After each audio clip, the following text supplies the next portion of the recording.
Good morning, YouTubers. Welcome back to the David Swordplay channel. And yes, the sun's shining. Here we are on the just behind the Fylde coast.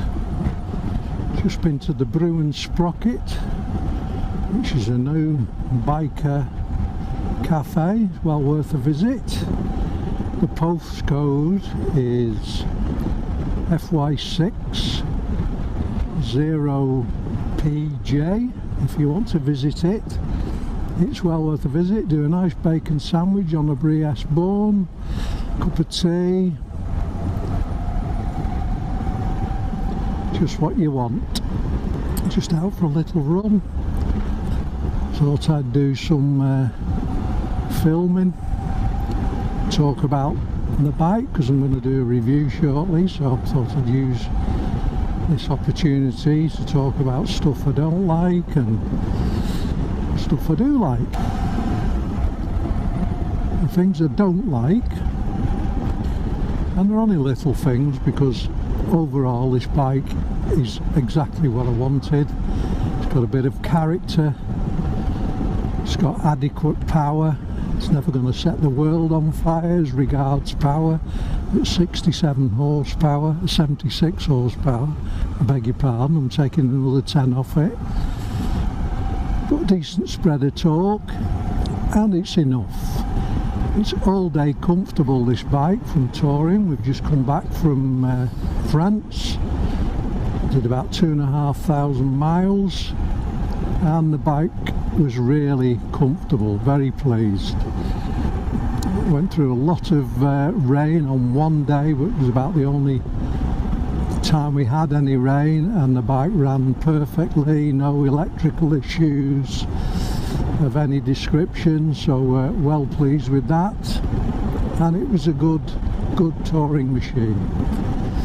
So yeah, the things I don't like. Well, the first thing I don't like, and for me this is a pretty important don't like.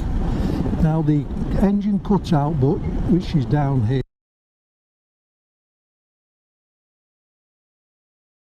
I hope you can see it, is not coloured red. It's got a little red marking on it to tell you that that is the engine cutout button. But if you're lying on the floor with the bike running, I think people would struggle to find how to turn it off. Now obviously they could turn it off with the key, but the cutout switch will be the quickest one to do. So that's a little niggle I don't like. The other thing is, if I put the cruise control on now you can see you've got a flashing green light to say that the cruise control's ready to set, and that light flashes all the time until you actually set the cruise control, and then it goes to solid green, and you could mistake that as an indicator, so that's not good. So those are really the only two little niggles. The other thing is a niggle, but it's to do with the way Piaggio, the parent company of Moto Guzzi, set up their service light. Now you can reset them, but it's a dealer job, and the problem you've got is, if you do a service early and the light is not on, then they can't reset it. Now that to me seems absolutely stupid. So if you have the service done early and the light's not on, they'll guarantee that a couple of 1,000 miles down the road the light will come on, and you have to go get back to the dealership to get it reset. Now if you can see the dash on mine, I don't know whether you can, my service light's on, light's still on, and it will remain on until I decide to take it in for the 12,000 mile service, which is just ludicrous really. So if anybody knows of a way of resetting the service light, I've looked on all the V85TT forums and nobody seems to know how to reset it without the official diagnostic tool. So that's a definite negative for me.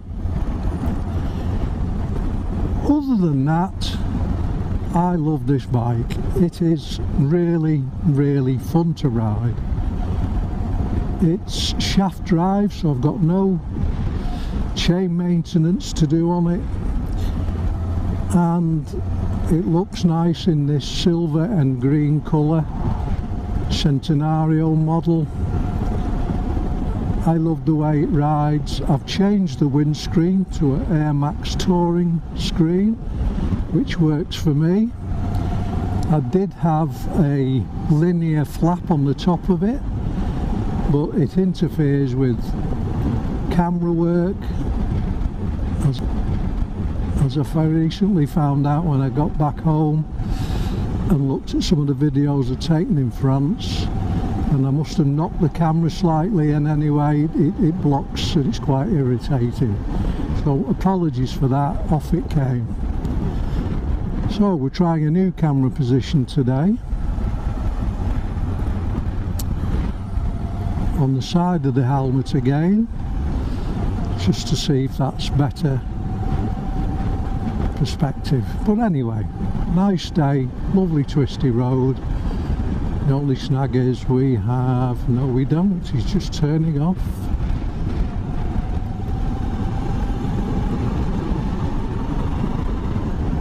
A nice open road, and look at that Lancashire countryside. Beautiful, beautiful. So there it is, YouTubers. I do love this bike and I will be keeping it.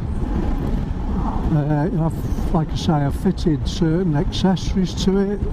The Guzzi tank lock mounting, so when we go abroad, got a little bag there and put passports, wallet and stuff in. Fitted spotlights to it, and that's about it really. And so those are the accessories I've done really. I've taken the rubbers out of the foot pegs to lower my legs a centimetre, which has helped me tremendously, and we've put Oxford heated grips on it, but wired them to the wiring loom for the heated grips, which is already on the bike, and I can use the original Moto Guzzi switch, which is brilliant. So there it is. It's a great little bike. It really, really is a good little bike. It returns good miles to the gallon, well over 55 miles to the gallon. It's got a 23 litre tank, I don't know what that is in miles, 6 gallons, something like that. So you get plenty of range when you're touring, and fill-ups are less frequent. The bike weighs 230 kilos wet with a full tank of fuel, so that's not too bad either. So yeah, it's a good touring bike. Suspension is fine. I mean, I've loaded it up with one person, no pillion, and obviously adjusted the preload at the rear, and it coped very well with the extra weight. Now I think you might struggle a bit with if you were two up and you had a lot of luggage. I mean I'm sure it'd pull it along nice and well enough, but you'd have to plan your overtakes, I think. The thing I don't like about the engine is the low speed fueling, which is obviously very, very lean to make the bike comply with the E5 regulations, which this bike does. So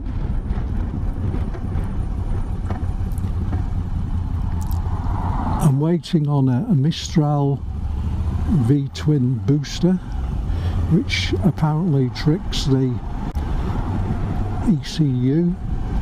The bike is running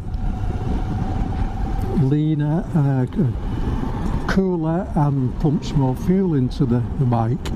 So we'll have to wait and see how that works. It might work, it might not. but I'm getting that delivered soon, so I'll probably do a video about fitting it.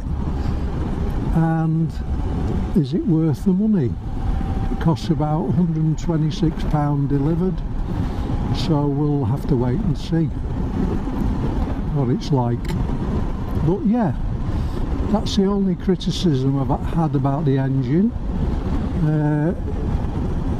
It's an old school engine, which I love. It sounds like a First World War fighter.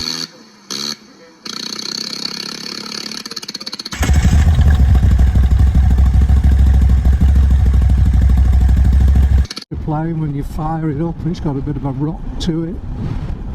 Very, very characterful, and it is a nice engine to ride. Now obviously you are going to get heat off the cylinders, which is fine in our British weather, but not so good when you're abroad. Now I did find that the cylinders were riding in 30-35 degree heat sometimes, and it was getting quite warm on my legs, but you just move them out, move them about, and you can get your legs cool again. But yeah, there is a bit of heat comes off the cylinders, the V, across the bike. So yeah, hopefully when we put this fuel trimmer on, it might cool it down somewhat, because it won't be running as lean. So we'll have to see if that's a benefit. We'll have to wait and see.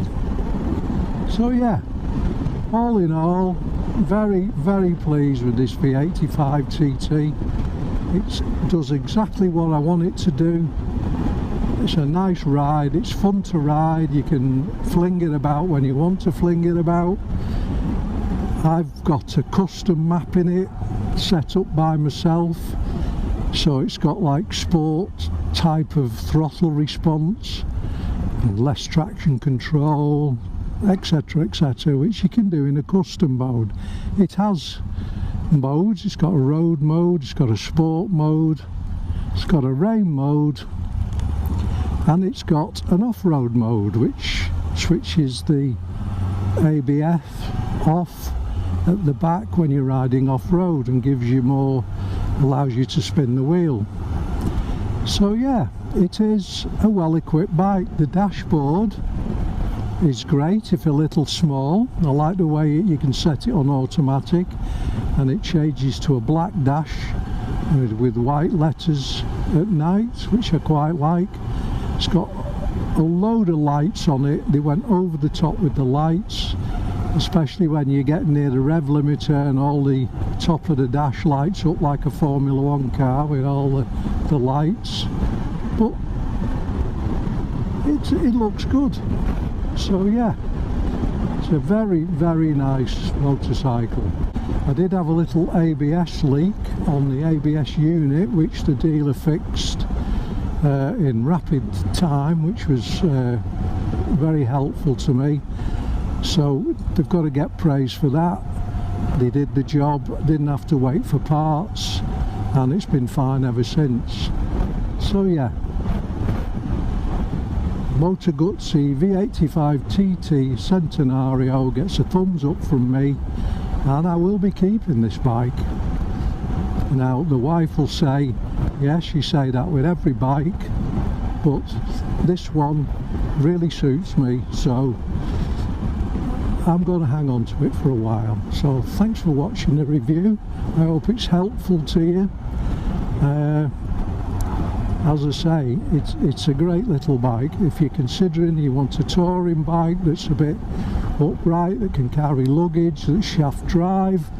I mean, it's the only middleweight motor adventure type bike with shaft drive. When I say middleweight, you know what I mean, 800cc, 853cc, and again, great little bike, great little bike. So thanks for watching, and if I can help you at all, if you've got any questions, please leave them in the comments below and I will get back to you. I'd thank you for commenting. If you're going to comment, Even if it's derogatory, please use nice language.